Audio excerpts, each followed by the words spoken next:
How have you seen your guys, take on the workload? Last week, not a lot of throws to give them chances to make plays, but you still saw Bub Means taking advantage of whatever he had. Same thing for Nate.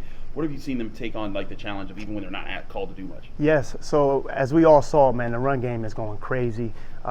Izzy, VD'd, the whole running back room doing a fabulous job of running the ball. And I was proud of the receivers, the way they blocked, whether it was for the running backs or some of those bubbles on the perimeter, guys just fighting their tails off, really making blocks outside. I thought that was very unselfish of our room, And when the opportunities do come, we just have to be ready and make the play. Some of your younger – go ahead, John. I'm sorry. How do you get them excited about blocking? Man, it's part of the deal, right? Every play is not going to be a pass play.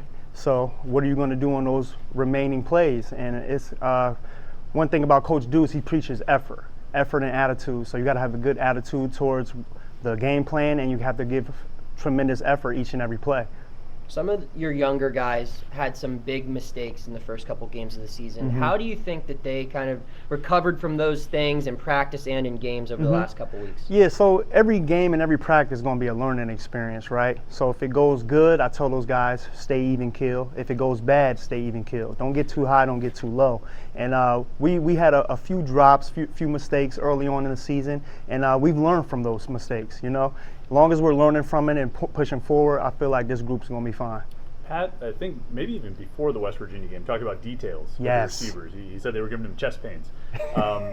Did they need to maybe get in a game or two to see how important those details really are, that how sharp they have to be to do the work? Man, coach is huge on the details, and rightfully so, right? And we have to carry over the details from practice and take it to the game. Like you said, game experience, sometimes you need a game or two to get into the flow, to get used to the crowd and being in the game, not taking a play off like practice. And I feel like we're pushing forward now. We're getting better at the details for sure. And we're going to be ready. I will tell you that. We're going to be ready. I love the way that this group is working. I know Bub had a couple of drops early. How's he been able to kind of get it going over these last couple of weeks and, get back on track? Yep. Well, I just tell the guys to have a short memory. Anytime a bad play happens, whether it's a drop, a mental error, something of that sort, you got to have a short memory. You got to flush it and move on to the next play. And he's done a great job of that. He's been practicing very well. So I look forward to this week's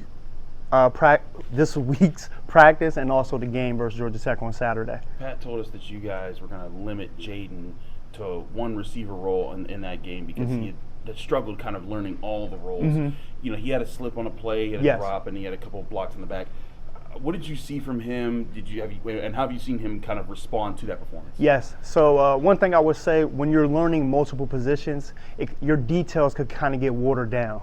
And just focusing him on one spot, I thought he had a really good week of practice. In the game, had some miscues with the slip and things of those sort. But what I loved about it is when adversity did strike and it didn't go his way, he turned the page and went right on to the next play. He didn't dwell on it, and I was happy to see that. That's really good growth and maturity by JB. Made a catch in traffic, I think it's in the third quarter. Yes. So you saw him still fighting through it. Exactly, because you never know when that ball is going to come to you. So if you're dwelling on a previous mistake, you're not going to be ready to catch that ball. So he turned the page, Keaton found him over the middle, and he made a great play in traffic. I thought it was a really good catch. If the running game somehow hits a brick wall some week, what's your level of confidence in the medium to deep passing game? Man, honestly, very confident because we see it each and every day in practice. And we, of course, as wideouts, we want an opportunity, right? And it's going to come. It's going to come. Sometimes you just have to be patient. You have to be a team player. You have to be unselfish. I told the wideouts, I said, look, y'all were throwing it all over the yard last year. How did the running backs feel? Now the tables kind of turn, right? So let's just be prepared and ready for our opportunity when it comes, and I feel like they will be. What are you seeing in practice that gives you confidence that they're going to First of all, our quarterback, man, Keaton, and then Nate backing them up now with Patty out. They've been doing a great job running the offense, delivering the ball. And I just tell the guys, when the ball comes our way, we have to make the play for those guys. How have those quarterback injuries complicated things for your group? I mean, losing Keaton and then even Nick Patty being down, not knowing who was going to start for a little bit there for a couple weeks. I mean, how has that made their job more difficult? Honestly, it hasn't. Coach Narduzzi, he preaches next man up. So no matter what position it is, when you have injuries, the next guy has to step up. And I feel like the quarterbacks have done a phenomenal job of that. And when a starter goes down, honestly, the receivers and the supporting cast have to step their game up to help that guy, and that's what we've done. In a couple of these games here, the yards after the catch have nearly mirrored what the quarterbacks are throwing for their totals. Right. How much is that stressed in practice, getting those yards after the catch and making plays after the catch is secured? Man, it's stressed tremendously by Coach Signetti, and college football is really turned into a space game, right? Get your guys in space, let them make guys miss tackles. So we're trying to just get guys the ball, you know what I mean, the best way we can, and then let their natural talent and ability take over after that. The phrase "throw them open" is also a common thing. How much are those quarterbacks actually helping out with all of that too? They've done a tremendous job. You saw we threw a lot of bubbles last week, and that's not the easiest throw from a quarterback's vantage point, and they did a good job putting it out in front of us, and we were able to get some yards after the catch, which was good to see. How does it impact preparation to face a team that lost its head coach? You just got to go off what you see on tape.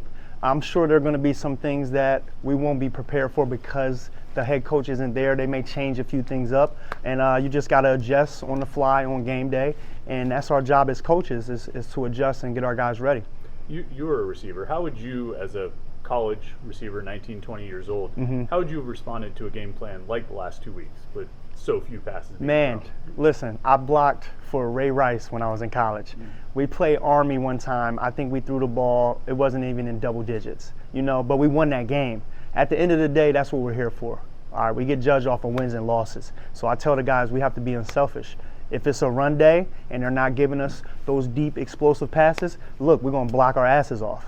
Now, if there's an aggressive group and they're in front of us pressing us up and we get the opportunity to get the ball, then we're going to do so. So whatever Signetti comes with as far as a game plan, we're going to be ready to go, and we're going to do our part. You're also the pass game coordinator. Yes, sir. So is there like a sense of anxiousness, like you guys haven't had a chance to let it air out, to test, like, okay, what if we just had to let Keaton rip in a game to take over, Right. like how this team had to do last year? Is there a sense of like, man, we haven't shown that in game yet, so there's a little bit of nervous to see it in action? So when you're doing it in practice, you know that you're prepared. Now it's just doing it on a game stage, you know what I mean, for everyone else to see. So I'm very, very confident in Coach Sig. I'm very confident in Keaton, and I'm confident in this receiver room that when that time comes, we're going to be ready for that opportunity. But you'd like to balance the yak with the air yards too, right? Of course. I mean, great, but- being a receiver coach, right? What receiver coach doesn't want to throw the ball, get some, you know what I mean? But we're gonna do whatever it takes to win here at Pitt. You get what I'm saying? Sure. And I feel like the guys have done a fabulous job of that, of being unselfish. And man, Izzy's having one of the best seasons I've seen as a running back. Like, he's a home run hitter, and long as we're blocking downfield, those short runs can turn into touchdowns. And then what our defense is going to have to do, they're going to have to stack the box. When they do that, that's when our opportunity opens up. Were you a good blocker? Man, you had to be, because if you weren't blocking, you were going to be on that sideline. So I had to block. It's kind of the same thing here, right? Exactly. It's part of the deal.